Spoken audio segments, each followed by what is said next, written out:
ఇది 31 అడుగుల ఎత్తు ఉంటుంది. ఇందులో పర్షియా, ఇస్లామిక్ మరియు హిందూ ఆర్కిటెక్చరల్ స్టైల్ కనపడుతుంది. ఇది పిడుగుల నుండి తాజ్మహల్ను కాపాడుతుంది. లాహోర్లోని ఉన్నత స్థాయి అధికారి అయిన కాజిం ఖాన్ దీని కట్టడాన్ని పర్యవేక్షించారు. అది పొడవుగా ఉండి దాని చివరన ఇస్లామిక్ పద్ధతిలో ఒక అర్ధచంద్రాకార ఆకారం ఉంటుంది. అలాగే హిందూ శిఖరాకృతి వలె కనిపించే డిజైన్ కూడా ఉంది.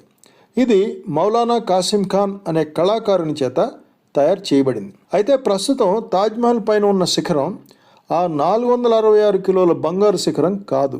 మరి ఆ ఒరిజినల్ శిఖరం ఏమైంది? 1810లో ఒక బ్రిటిష్ అధికారి జోసెఫ్ టైలర్ దాన్ని దొంగిలించాడని ఒక కథనం. ఆ ఒరిజినల్ స్థానంలో బంగారు పూత పూసిన ఒక ఇత్తడి ఆకారం పెట్టించి ఒరిజినల్ని తనతోనే ఉంచుకున్నాడని కూడా ఆ కథనంలో భాగంగా చెప్పుకుంటారు. మళ్ళీ 1876లో అలాగే 1940లో రాగి ఆకారానికి